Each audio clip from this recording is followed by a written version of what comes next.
যারা লক্ষ্মী ভান্ডার পেতেন তারাই কি অন্নপূর্ণা ভান্ডারে এনলিস্টেড হবেন, নাকি সেক্ষেত্রে আরো অন্য কোনো ভাবে কিছু এন্ট্রি বা কাট আপ হবে? না, তারাই হবেন এবং এক্সট্রা যারা পেতেন না তাদেরকেও অফকোর্স ইনক্লুসিভ করা হবে। এবং আমরা কোনো আগের সরকার বা তার আগের সরকারের দেওয়া কোনো যোজনা মাননীয় মুখ্যমন্ত্রী বলেছেন আমরা বন্ধ করছি না, সেগুলো সব চালু হবে, মানে সেগুলো সব চলতে থাকবে।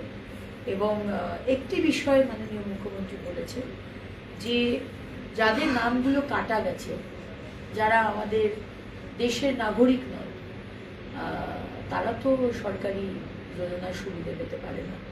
সুতরাং সেইগুলো আমরা দেখে নেব যে যারা যারা হয়তো নামটা কাটা গেছে কিন্তু সে পেয়ে যাচ্ছে, সে আগের লক্ষ্মীর ভান্ডার পেয়ে যাচ্ছে, সে আবাস পেয়েছে, তো সেটা মাননীয় মুখ্যমন্ত্রী বলে দিয়েছে সেই টাকা কিন্তু ফেরত দিতে হবে, ফেরত নিতে হবে। কিন্তু যারা যারা লেজিটিমেট, যারা যারা পেয়ে আসছে অবশ্যই তারাই পাবে, এবং যারা পেতেন না তাদেরটা আরও ইমপ্রুভ। টুকু বলেছেন যে 1 জুন থেকে অনেকগুলো বিষয় আমরা কিন্তু চালু করে দেব।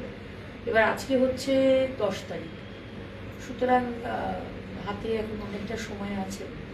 1 জুনের মধ্যে যাতে আমরা ডিবিটির মাধ্যমে আমরা পৌঁছে দিতে পারি যা যা প্রতিশ্রুতি মাননীয় প্রধানমন্ত্রী করেছে, আমরা কিন্তু সেটা দেখব। এবং আগেই বলেছি কোনো ছুটি নেই, এবং আমাদের মুখ্যমন্ত্রী বলে দিয়েছেন কথা কম কাজ বেশি। 365 days 24/7 কাজ হবে। আমরা অনেক পিছিয়ে আছি, বাংলার মানুষ 50 বছর কিছু পায়নি, কলকাতার মানুষ কিছু পায়নি, কিচ্ছু পায়নি। সুতরাং এত বড় একটি দপ্তর আমাকে দেওয়ার জন্য আমার শীর্ষ নেতৃত্ব এবং আমার মুখ্যমন্ত্রী আদরণীয় শুভেন্দু অধিকারী মহাশয়কে আমি ধন্যবাদ জানাই। দিদি একটা হিন্দি নেব।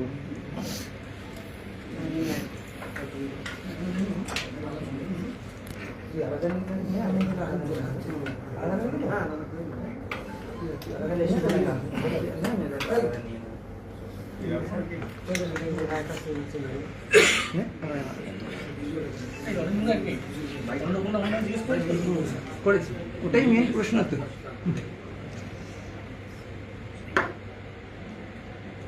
आपने सबका राज संभाला है, क्या कहेंगे इस विषय में?